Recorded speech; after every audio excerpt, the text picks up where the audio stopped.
Bonjour à tous. Aujourd'hui, je vais aborder une thématique personnelle et ça va être aller vers la lumière pour éteindre l'obscurité.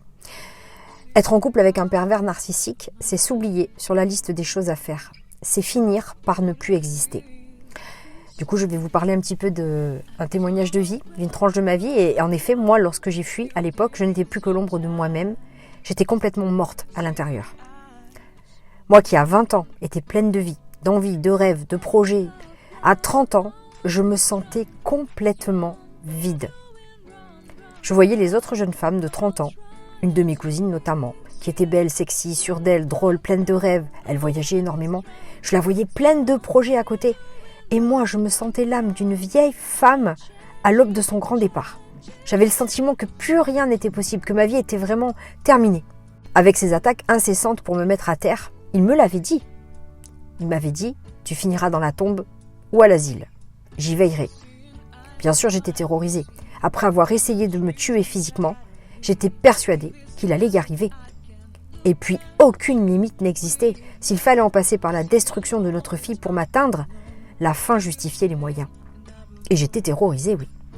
Puis petit à petit, j'ai repris goût à la vie, pas à pas. Il faut vraiment avancer chaque jour, pas à pas. J'ai repris un peu soin de moi. 3 choses par jour qui font du bien. Je me suis accrochée à la vie, à ma famille, à mes amis. Je me suis accrochée. Un jour de gagner était un jour de gagner. Puis un jour arrive, pas à pas, et bien on ressent la vibration de liberté. On ressent la joie qui revient. Et on décide d'aller vers la lumière. On décide d'entraîner notre enfant avec nous. On refuse l'obscurité, son obscurité. On avance de mieux en mieux, de plus en plus vite. Notre enfant avec nous, on dépasse les épreuves et on les transmute en lumière. Et lui, au fur et à mesure, ne devient qu'un point minuscule dans notre vie. Et on réalise à quel point il n'est qu'un pantin désarticulé qui s'agite sans fondement. Plus nous allons vers la lumière, plus lui sombre dans l'obscurité. Et plus les services sociaux arrivent à y voir de plus en plus clair. Donc oui, ne baissez jamais les bras. Restez authentique, recentrez-vous, gardez vos valeurs, restez l'exemple pour votre enfant que vous aimeriez qu'il ait. Si lui nous entraîne dans le chaos, il est essentiel, nous, d'entraîner notre enfant dans la lumière. À force, en restant droite dans nos bottes, en donnant de l'amour, en étant amour, en allant sans cesse vers la lumière toujours, nos enfants ont une telle confiance en nous que l'autre en face peut faire ce qu'il veut. Plus rien ne vient nous déstabiliser. Alors bien sûr, l'équation n'est pas gagnante à 100%. Rien n'est acté. Rien n'est jamais forcément gagné.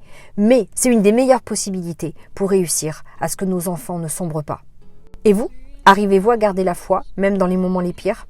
Arrivez-vous à maintenir votre cap si difficile dans ces tempêtes qui nous semblent infranchissables ?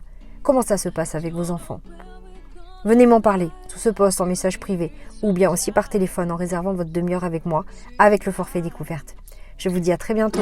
Au revoir.